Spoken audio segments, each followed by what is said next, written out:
tardes a todos. Gracias a todos por estar aquí, a la Universidad Panamericana por abrirme sus puertas y a todas las autoridades presentes. Gracias.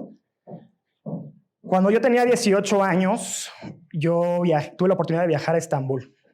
Y de haber vivido y conocido solamente la cultura occidental, me pareció muy sorprendente lo que encontré ahí. Tan extraño que quise entenderlo. Y entenderlo de fondo porque no entendía nada. Entonces eso me llevó a estudiar Relaciones Internacionales. Y después de estudiar Relaciones Internacionales, a escribir esta obra. Medio Oriente, una guía amigable por su historia. ¿Y por qué amigable? Porque la verdad, no me dejarán mentir, Medio Oriente es una región compleja que hay que abordar desde todas las aristas. Es una guía amigable, pero la presentación de hoy va a ser un rasgo de lo que se puede ver en el libro.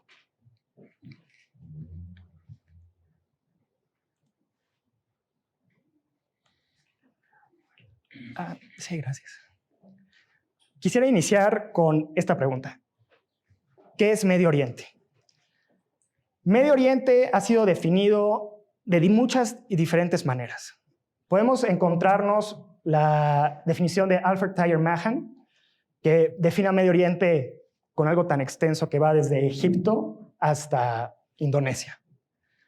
Eso después cambió en 1921, cuando Winston Churchill hizo una región un poquito más concentrada. Pero siguieron existiendo otros autores que la hacían aún más extensa, como fue el ejemplo de Jacob Hurewitz, que le hizo desde Marruecos otra vez hasta llegar a Afganistán. Es muy amplia, pero para nuestros fines de la plática y del libro, la verdad es que nos concentramos solamente en lo que es Turquía al norte, Egipto al este, Irán al oeste y Yemen al sur.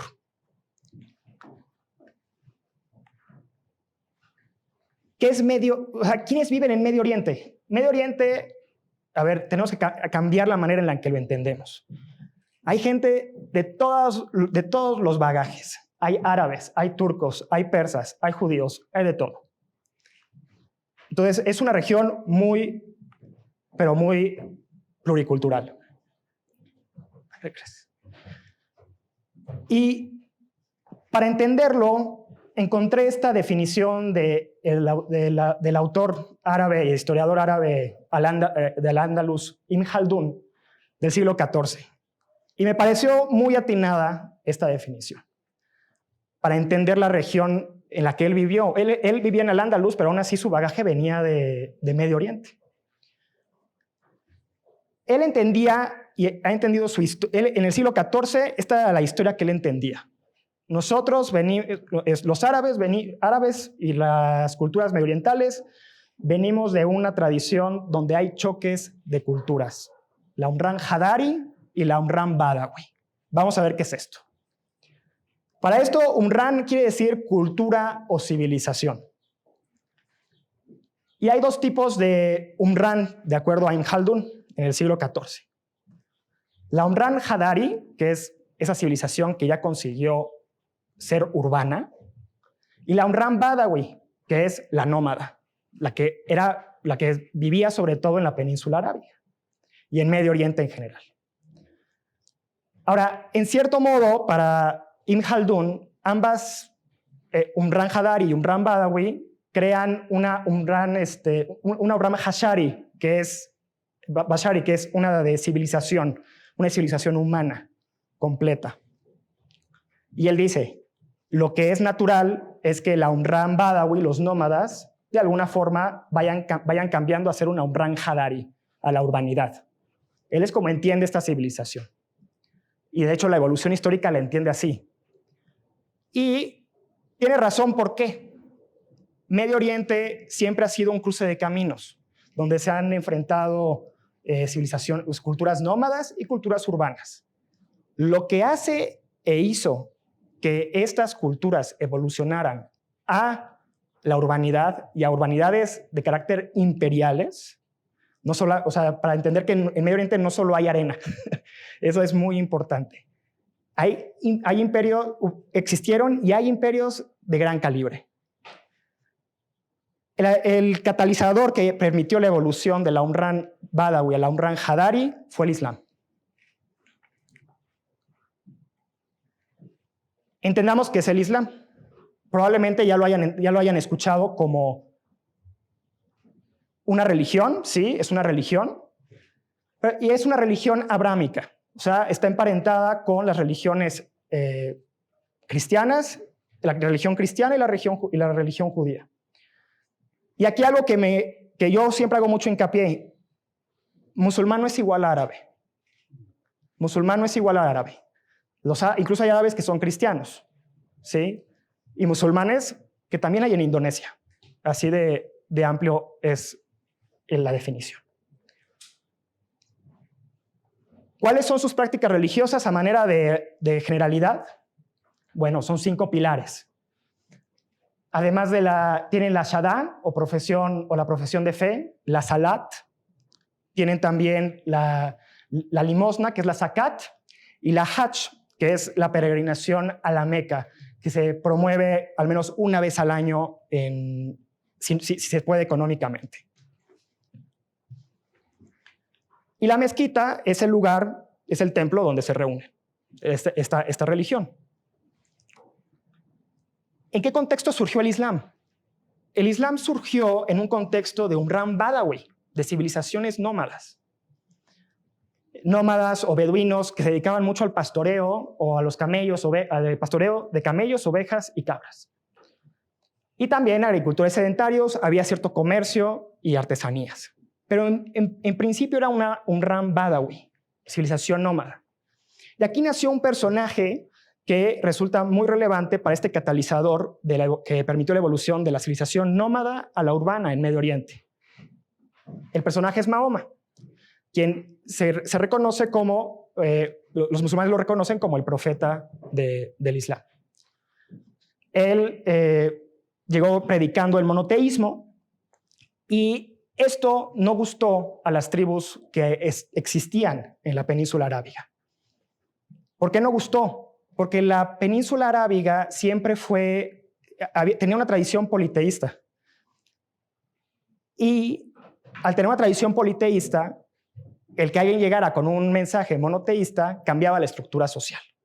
De hecho, el clan del que provenía Mahoma, pues vivía de la Kaaba. La Kaaba es precisamente donde se reúnen los musulmanes para hacer su peregrinación al menos una vez en la vida.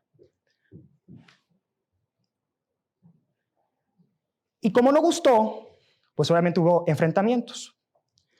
Después de 8 años de combates intermitentes con las tribus de la Meca, donde está la Kaaba, donde se reúnen todos los musulmanes para hacer su hejira al menos una vez en la vida, pues ahí hubieron combates y al final Mahoma logró conquistar y ganar.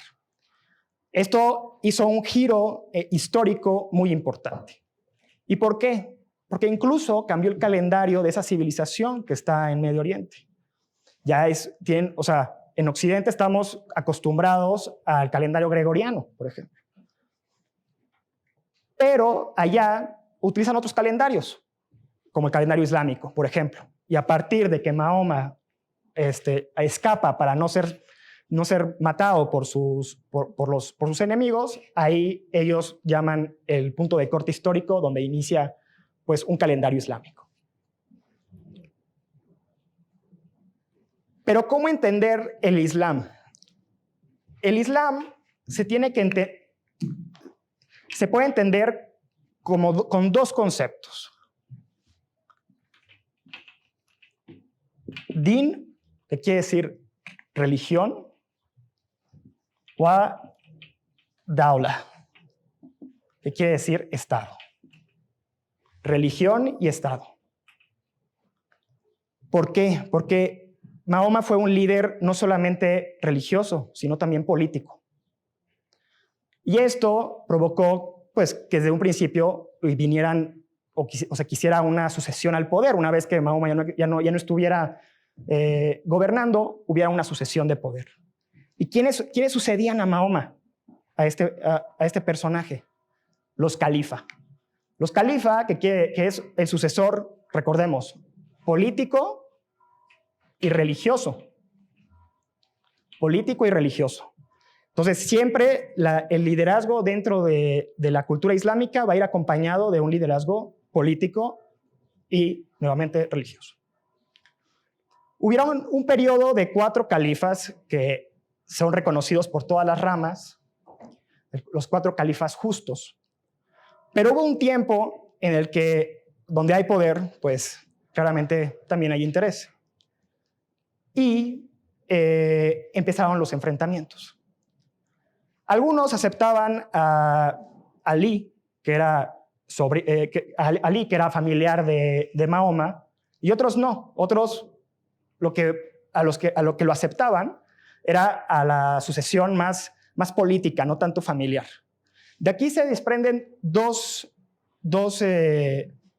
ramas básicas en el Islam. Para entenderlo, si quieren entender Medio Oriente, la división básica dentro del Islam es sunismo y chiismo. Chiismo quiere decir Chiat o Ali, partidarios de Ali. Y el sunismo, ellos se decantaron más por la sucesión política, no religiosa, no familiar, perdón. Mahoma conquistó gran parte de la península y ahí empezó, digamos, la expansión con estos califas. Lucharon los califas entre sí y se dividieron. Sunismo, chiismo, y el chiismo se dividió en jariyismo. Vamos a dejarlo en esas 3, como por ahora. ¿Qué pasó con esta expansión del poder? Pues surgieron los imperios. Ya no son solo una Umran Badawi, son una Umran Hadari imperial, como diría Ibn Khaldun. Ellos ya empieza el califato omeya a gobernar. Y el califato omeya vivió siempre cerca de 2 imperios, el sasánida y el bizantino. Abd Malik puede ser, digamos, el personaje que yo destacaría más en el califato omeya, porque él permitió gran estabilidad en el imperio, arabizó todo el imperio, homogeneizó la cultura de su imperio y aprendió de Roma y aprendió de los imperios que lo rodeaban para generar un imperio más homogéneo, sustentado en el Islam. Logró articular lengua, religión y cultura para forjar una identidad imperial, como les decía. Logró la homogeneización administrativa y la comunicación imperial. Obviamente eso permitió que los impuestos fueran cobrados más fácilmente, y al cobrarse más fácilmente, pues las arcas estuvieran llenas y pudieran crecer como imperio. Abd Malik fue ese personaje. Pero siempre se enfrentó, como les decía, a otros imperios, entre ellos el Imperio Bizantino. Y el Imperio Bizantino, digamos que fue el freno de estos imperios islámicos de Occidente. Fue quien lograba frenar el expansionismo islámico hacia Europa.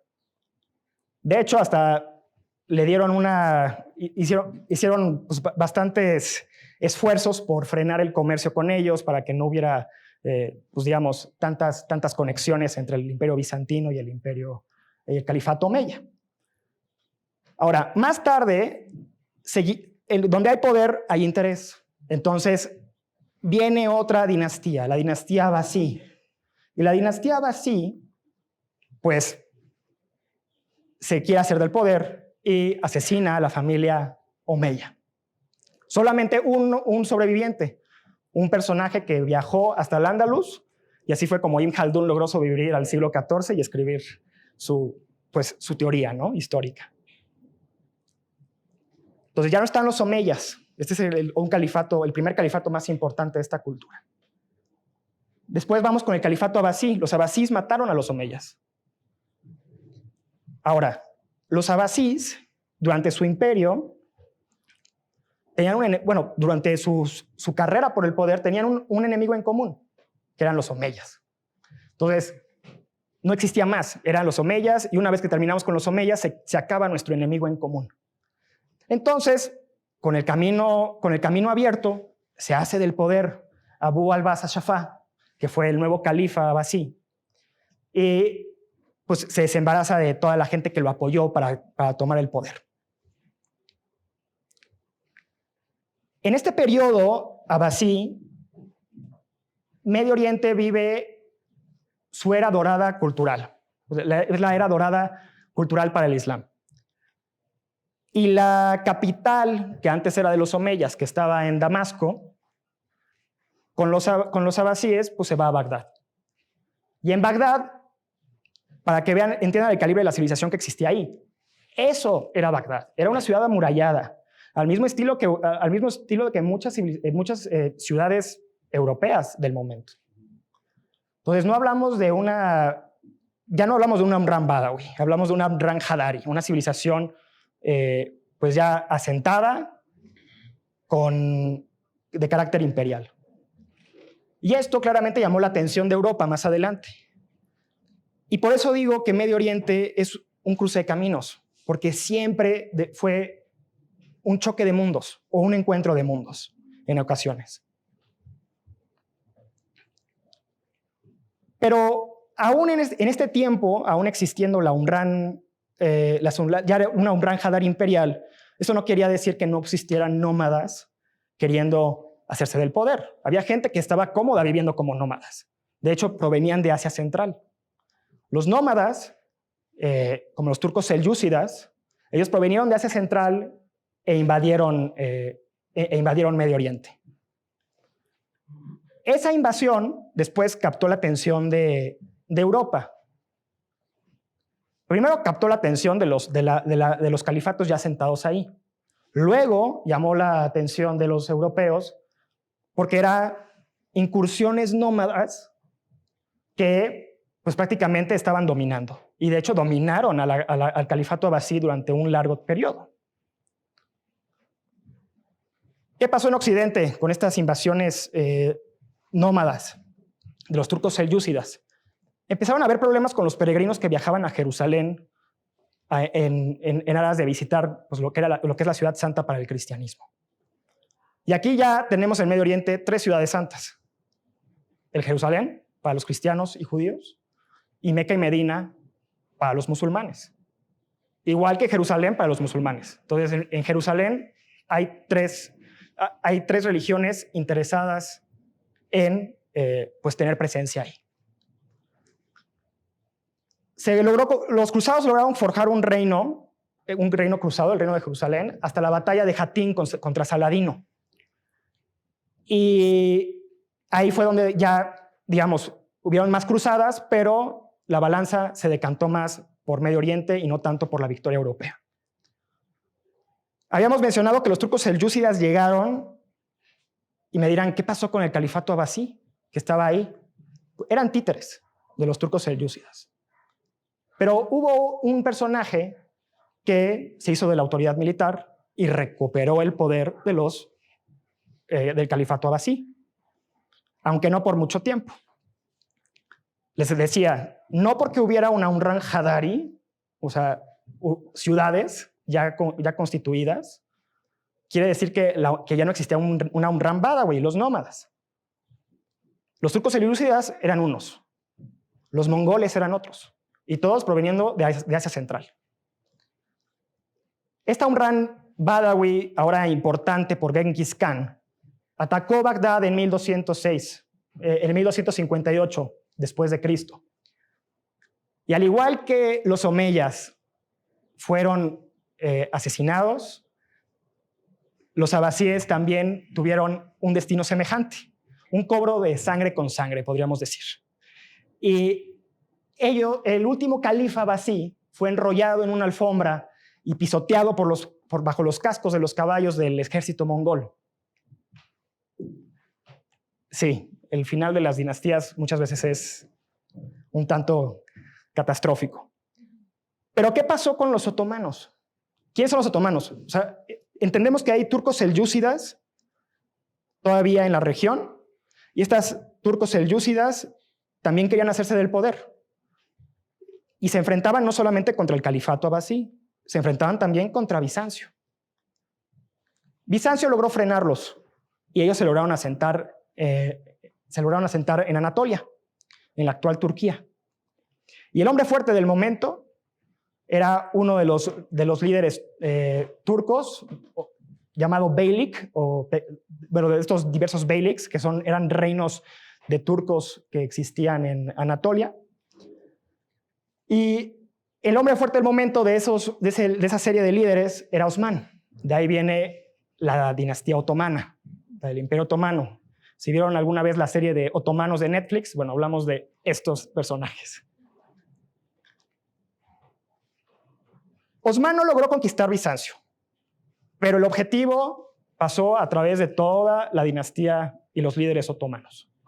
Llegando a Mehmed I, que logró darles un buen susto, y luego Mehmed II, que él fue el que finalmente logra entrar y conquistar Bizancio. Fue tan grande esta conquista que claramente eso también divide la historia con el final entre la Edad Media y la Edad Moderna. Ahora, Mutebequil III. ¿Quién era Mutebequil III? Entendemos que ¿quiénes habían en la región? Califato Abasí, todavía por ahí. Algunos presentes. Ya seguían siendo títeres, ya no tenían la misma fuerza. Turcos selyúcidas y otros pueblos sin tanto poder. Cuando Mutebequil III era el califa abasí, es atacado por los otomanos, él se ve forzado a ceder ese título que yo les dije que era muy importante, califa, sucesor político y religioso del Islam. ¿Sí? O sea, el liderazgo de Mahoma decantaba en Mutebequil III. Mutebequil III cede el poder a Selim I. Y aquí hay otro cambio medular en la historia de Medio Oriente. Ya acabó la Edad Media, ya estamos en Edad Media, en Edad Moderna. Pero los califas antes eran árabes. Con esto empieza el califato otomano. ¿Y en qué evolucionó el califato otomano? En el Imperio Otomano. La nueva Umran Hadari imperial. Ya no eran nómadas. Los turcos selyúcidas, descendientes de Osmán, ya no eran nómadas, eran realmente pues, un imperio. Y un imperio, cuando les digo del Imperio Otomano, no es un imperio menor. O sea, era un imperio que podía enfrentarse a imperios del calibre de Carlos V. Entonces, Carlos V y Solimán el Magnífico pues siempre fueron contrincantes. Y con dominios en América y Europa, pues la hegemonía de la Casa de los Habsburgo en Europa definía la política internacional del tiempo de Carlos I y de Carlos V, del Sacro Imperio Romano Germánico. Esto ponía en jaque los intereses de muchas personas. Vean más o menos el tamaño del Imperio Otomano de ese momento. Y en el norte tiene frontera con Viena. ¿Qué significó eso? El sitio de Viena de 1529. Ahí digamos que fue cuando se enfrentan los dos mundos. Ya se habían enfrentado en las cruzadas y ahora se enfrentan y se encuentran en Viena. Al final, Solimán el Magnífico, con su deseo de poder y su gran imperio, no logra acabar con Viena, que era la capital de los Habsburgos. Allá estábamos hablando de la capital de Carlos V. Y me dirán, oye, pero ¿hubo algún trato o alguna cordialidad en este tiempo entre estas dos, o sea, entre Europa entre Europa y Medio Oriente? Sí han habido, pero siempre fueron paulatinas. Hablamos en el 1500, pues apenas había terminado el sitio de Viena y pues claramente nadie va a estar contento después de que trataron de invadir su casa, ¿no? Entonces, sí, sí existieron actos de cordialidad, pero tuvieron que ser paulatinos. De hecho, no podemos mencionar que hubieron embajadas otomanas en Europa hasta el siglo XIX, ya en Londres, París, Berlín y Viena. Pero en este pasado conflictivo sí hubo intentos de reconciliación. Tenemos a Cornelius Duplicius de Shepherd. ¿Quién es él? Bueno, Cornelius Duplicius de Shepherd, con un nombre largo, matemático flamenco, y Jerónimo de Sara, otro embajador de Carlos V, ellos fueron en nombre, para tratar de firmar una paz con el califa, el sultán otomano. ¿Y qué fue lo que veía ahí? Pues vio muchas cosas. O sea, el emperador estaba sentado, así lo escribe él en su obra. El emperador estaba sentado en un trono ligeramente elevado, completamente cubierto de tela dorada, repleto de piedras preciosas. Todos lados muchos cojines de valor inestimable. Mosaicos salpicados de oro. O sea, había una cámara de la chimenea que era de plata, en plata maciza. Entonces, claramente que lo que enfrentaron ahí fue un imperio que tenía muchos recursos también. Y lo sabían, porque pues ellos fueron por mucho tiempo, si no Colón nunca habría venido a América. O sea, Colón tuvo que venir a descubrir otra ruta porque por ahí llegar a las Indias, imposible. O sea, el califato otomano era la puerta para Asia Central. Y vamos con el siglo XIX.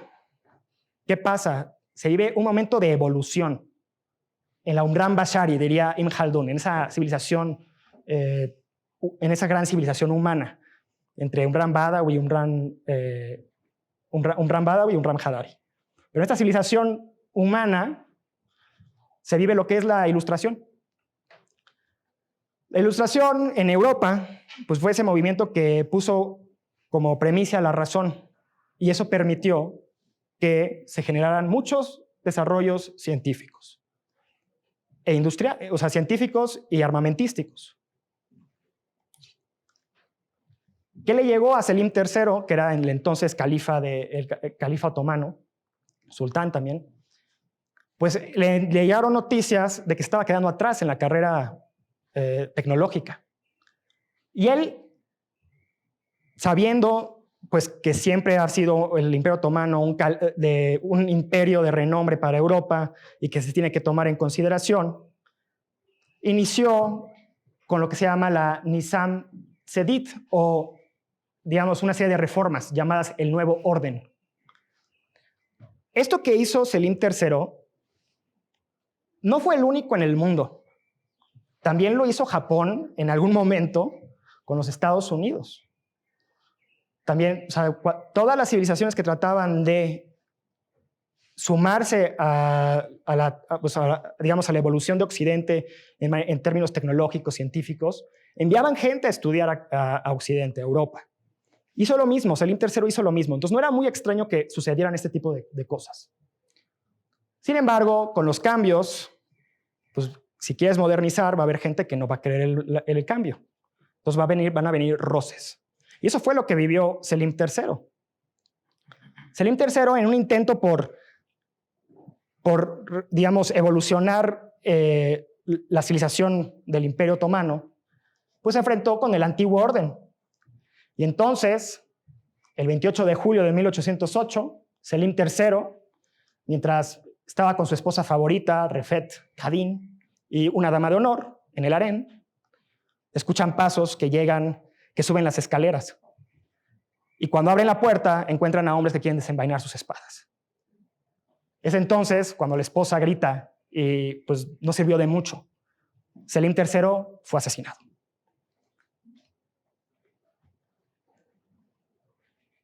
Era un cambio inevitable. Estamos hablando de que el mundo estaba incursionado ya en la industrialización. O se ponían a trabajar para alcanzar ese mismo hito tecnológico, o se quedaban atrás. Los sucesores de Selim III, Mahmud II y Abdülmecid I, continuaron esos esfuerzos. Ellos sí sobrevivieron, ellos no fueron asesinados. Mahmud II envió a un primer grupo de 150 estudiantes, que era lo que les decía, a varios países europeos, Inglaterra, Francia, Prusia. Y de la noche a la mañana, pues las botas y los pantalones empezaron a usarse, las barbas islámicas empezaron a recortar, los turbantes se hicieron a un lado, llega la fez roja. Si vieron La Momia, seguramente lo habrán visto en alguna parte de Cairo con la fez, ¿no? La gente. Bueno, empezaba a cambiar la moda. Y luego Abdülmecid I introdujo también los primeros billetes, el papel moneda, el banco central, las primeras líneas de ferrocarril, los telégrafos. Con él se vivió el avance más sustancioso. Y si hablamos del siglo XX, ahora llegamos al siglo XX, ¿qué pasó? Ya dejamos las Umran Badawi, ya las dejamos muy atrás. Ya estamos hablando de pues, imperios que vienen a cambiar el orden del mundo. La Primera Guerra Mundial no fue algo diferente, no fue algo aislado para Medio Oriente. De hecho, ahí se vivieron también cruentas batallas. El 28 de junio, para los que no recuerdan cómo inició, mataron al archiduque Francisco Fernando y a su esposa Sofía Chotek en Sarajevo. Esto decanta el inicio de la terrible Primera Guerra Mundial y toda una articulación de alianzas que terminan, pues, explotando en la guerra. Medio Oriente vivió muchos frentes en la Primera Guerra Mundial, pero para fines de esta plática vamos a enfocarnos en el frente árabe, la rebelión árabe. Lawrence de Arabia. ¿Quién era Lawrence de Arabia?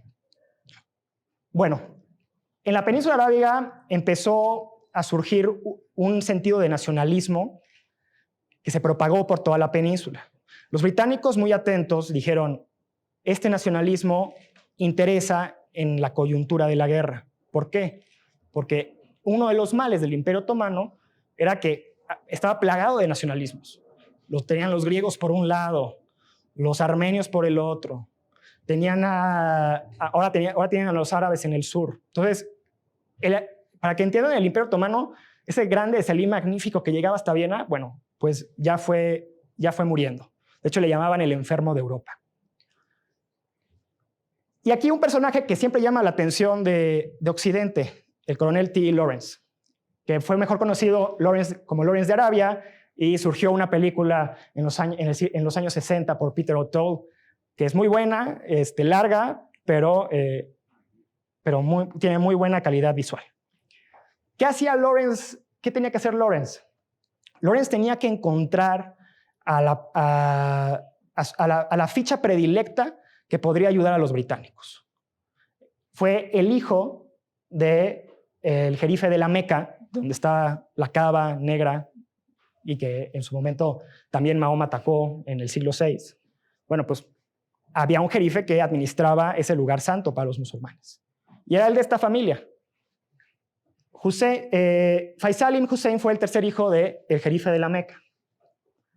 Y los árabes y británicos pues, se aliaron para generar un frente común y una guerra de guerrillas que atentara contra el Imperio Otomano, contra la estabilidad del Imperio Otomano. Y lo consiguieron, llegaron hasta Damasco. Más tarde, sí, había intereses de la familia del jerife de hacer un gran estado árabe, pero no se pudo, no se logró. Donde hay poder, hay interés. Franceses y británicos se sobrepusieron a este esfuerzo y se firmó el acuerdo Sykes-Picot. Se dividió en zona de influencia inglesa y zona de influencia francesa. Así, como muestra el mapa. A franceses, B ingleses. Eso, pues, creó nuevos estados. Ahora, ¿qué pasa cuando termina la Primera Guerra Mundial y en el periodo de entreguerras? Surge algo que llama la atención otra vez de Occidente, llama la atención sobre Medio Oriente, para todo Occidente, y es el petróleo. Para sustentar sus economías, para sustentar la maquinaria de guerra que ya se estaba iniciando para la Segunda Guerra Mundial, necesitaban petróleo y energéticos. ¿De dónde los iban a obtener? Pues de Medio Oriente. O sea, Medio Oriente es, o sea, para fines prácticos, entonces todavía no entendían, sabían que en Arabia Saudita había petróleo, todavía faltaba para ello. Pero si ven hoy, Arabia Saudita es el tamaño de México. y todo el tamaño de México, por debajo encontraron recursos energéticos como el petróleo y el gas. Eso ya fueron los americanos después de la Segunda Guerra Mundial. Pero ya encontraban recursos en Irán y en la zona. Y aquí tenemos a un personaje, Irán. Irán resulta muy llamativo para los británicos. De hecho, la empresa British Petroleum tiene sus orígenes en la relación entre ingleses y británicos en la explotación petrolera. Y cuando empieza una joven democracia en Irán, esto estamos hablando de los años 50, sube al poder un personaje que se llama Mohammad Mossadegh. ¿Qué hace Mohammad Mossadegh? Él sabe lo que tiene. Él sabe que tiene petróleo. Él sabe que los ingleses y cualquier potencia del momento va a querer ese recurso. Nacionaliza el petróleo. ¿Qué pasa con la nacionalización del petróleo? Eso no le gusta a los ingleses. Los ingleses tenían una empresa ya, la Anglo-Iranian Company, ahí, explotando el petróleo, y de repente con la nacionalización, pues adiós esa mina de oro. Entonces, pues van y tratan de que la Corte Internacional abogue por ellos, pero pues no resulta a su favor. Pero pues ahí no quedan las cosas. Tenemos también a Winston Churchill, que en el momento pues recién había terminado la Segunda Guerra Mundial, querían recuperarse de todo lo que habían vivido y necesitaban energéticos para poder volver a echar a andar su economía. Entonces Winston Churchill le dice a sus amigos de Estados Unidos: oye, necesito tu ayuda. Necesito tu ayuda porque ya no tengo el petróleo de Irán. Y sin el petróleo de Irán, o sea, mucho de mi economía se derrumba. Entonces, en una conspiración digna de una película de James Bond, literal, Winston Churchill y los Estados Unidos colaboran entre la CIA y el MI6, el mismo de 007, lo mismo. Conspiran y el Shah también, que era el rey de ese momento, pues sabía la presión que tenía. La presión de los británicos y la presión en Irán. Se decantó por los británicos y por los ingleses. Y cuando se decanta por ellos, pues tiene que escapar del país. Porque claramente pues, estaban a punto de iniciar una guerra civil entre Mossadegh y el Shah. Al final, Mossadegh tuvo que ceder el poder. Digamos, la Umran Hadari europea se interesa, o sea, otra vez se interesa por pues, los recursos de la Umran Hadari califal que hay en Medio Oriente y viceversa, también cada uno se interesa, hay intereses cruzados en las dos. Y el Shah, una vez que Mossadegh termina, Irán, el Shah vuelve al poder. Y con esto, en una rápida introducción y un poco de boceto de lo que hay en el libro, entramos al siglo XXI, en un choque de tradiciones políticas en la Umran Bashari, en esa civilización humana de la que hablaba Ibn Khaldun.